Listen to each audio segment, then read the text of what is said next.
पढ़ेंगे हम प्राक्कलन समिति। देखिए प्राक्कलन समिति जितनी हमारी संसदीय समितियां हैं उनमें प्राक्कलन समिति सबसे इम्पोर्टेंट और सबसे बड़ी समितियों में से एक है। क्वेश्चन आता है कि संसदीय समितियों में सबसे बड़ी समिति का नाम बताइए। तो हमारी सबसे बड़ी जो संसदीय समिति है वो है हमारी प्राक्कलन समिति।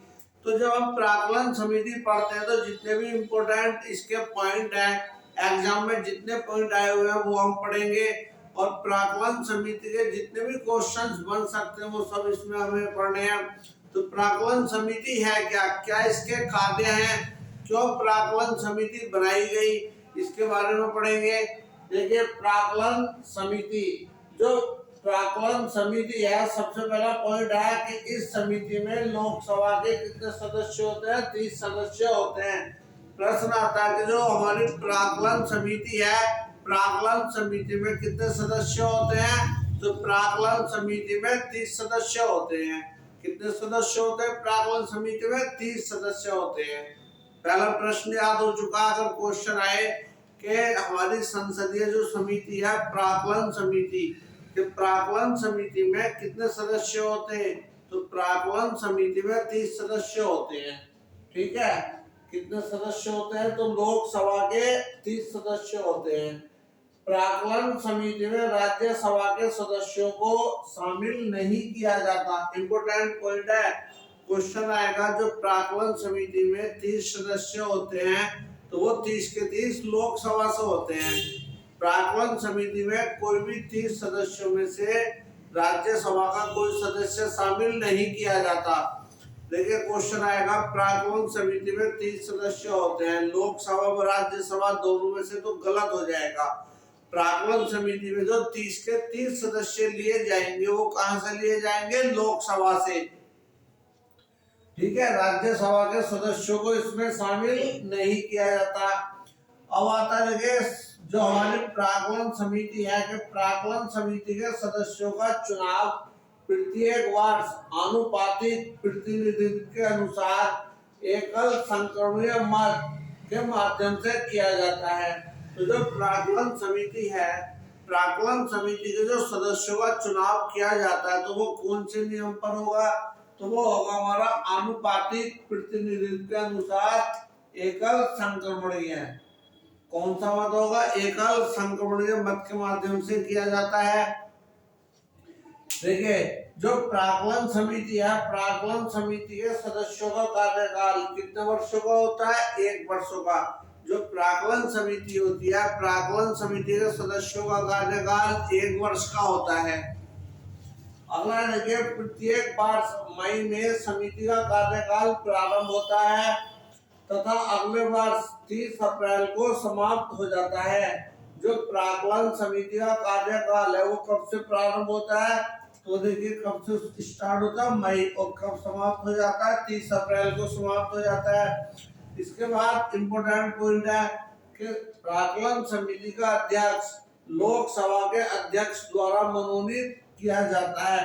ये कई बार हमारे क्वेश्चन जो है ये हमारे अलग अलग एग्जाम में आता है कि जो प्राक्कलन समिति है, प्राक्कलन समिति का जो अध्यक्ष होता है वो किसके द्वारा नियुक्त होता है। पहला ऑप्शन मिलेगा राष्ट्रपति, प्रधानमंत्री या लोकसभा के अध्यक्ष द्वारा। तो कई बार गलत कर देते हैं बच्चे, वो कर देते हैं राष्ट्रपति। तो जो हमारी प्राक्कलन समिति है इसके जो अध्यक्ष का चुनाव हो वो किसके द्वारा किया जाता है, तो वो किया जाता है प्राक्कलन समिति के अध्यक्ष का लोकसभा के अध्यक्ष द्वारा। इम्पोर्टेंट फैक्ट है ये कि जो प्राक्कलन समिति का अध्यक्ष है वो किसके द्वारा मनोनीत किया जाता है, तो वो मनोनीत किया जाता है लोकसभा के अध्यक्ष द्वारा, ना कि राष्ट्रपति के द्वारा। किंतु यदि लोकसभा का उपाध्यक्ष इस समिति का चुना जाता है तो फिर वही समिति का अध्यक्ष भी चुना जाता है। नेक्स्ट पॉइंट है कि अब यह समिति क्या काम करती है। तो प्राक्कलन समिति की जो कार्य है वो क्या है, यह समिति सरकारी खर्च में कैसे कमी लाई जाए, संगठन में कैसे कुशलता लाई जाए तथा प्रशासन में कैसे सुधार किए जाए आदि विषयों पर रिपोर्ट देती है। तो जो प्राक्कलन समिति है इसके कार्य क्या है, प्राक्कलन समिति के कार्य हैं कि सरकारी खर्च में कमी कैसे की जाए, संगठन में कैसे कुशलता लाई जाए और जो प्रशासन है प्रशासन उसमें कैसे सुधार किए जाए आदि विषयों पर रिपोर्ट देती है। नेक्स्ट पॉइंट क्या देंगे, प्राक्कलन समिति के प्रतिवेदन पर सदन में बहस नहीं होती। जो प्राक्कलन समिति जो प्रतिवेदन रखती है उसमें बहस नहीं होती, परंतु यह समिति अपना कार्य वर्षभर करती है और अपना दृष्टिकोण सदन के समक्ष रखती है। यदि जो प्रतिवेदन देगी उस पर बहस नहीं होती है। नोट पॉइंट और दोनों ही मोस्ट पॉइंट है। देखिए एक तो मैंने बताया ये वाला बहुत मोस्ट है कि जो इसका अध्यक्ष का जो मनोनीत करता है लोकसभा के अध्यक्ष द्वारा मनोनीत, और ये दोनों कई बार रिपीट हुए हैं। प्राक्कलन समिति सबसे बड़ी संसदीय समिति है। तो संसदीय समितियों में सबसे बड़ी समिति कौन सी है, तो वो है प्राक्कलन समिति।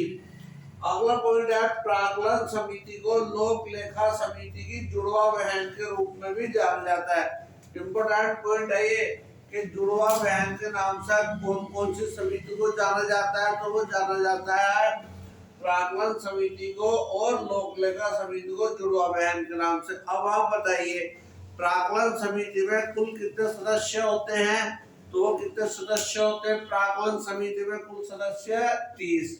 फिर नेक्स्ट पॉइंट है जो प्राक्कलन समिति है, प्राक्कलन समिति में राज्यसभा के सदस्यों को शामिल किया जाता है नहीं, तो नहीं किया जाता। 30 के 30 सदस्य कहाँ से लिए जाते हैं, लोकसभा से, राज्यसभा से इसमें कोई सदस्य शामिल नहीं किया जाएगा। नेक्स्ट है जो इसके सदस्यों का चुनाव है वो कौन सी प्रणाली पर होगा, एकल संक्रमण या मत के माध्यम से। प्राक्कलन समिति के जो सदस्यों का कार्यकाल है वो कितने वर्षों के लिए होता है, तो वो 1 वर्ष के लिए होता है और प्रत्येक वर्ष मई में समिति का कार्यकाल प्रारंभ होता है और अगले वर्ष अप्रैल में इस समिति का कार्यकाल समाप्त हो जाता है। जो लोग ये प्राक्कलन समिति है इसके अध्यक्ष का चुनाव कौन करता है, तो लोकसभा के अध्यक्ष द्वारा मनोनीत किया जाता है। किंतु यदि लोकसभा का उपाध्यक्ष इस समिति में चुना जाता है तो फिर वही समिति का अध्यक्ष भी चुना जाता है। इम्पोर्टेंट फैक्ट है। फिर आपको बताया यह समिति क्या काम करती है प्राक्कलन समिति, तो प्राक्कलन समिति का कार्य है कि सरकारी खर्च में कैसे कमी लाई जाए, संगठन में कुशलता कैसे लाई जाए, प्रशासन में कैसे सुधार किए जाए, ये इसके कार्य हैं।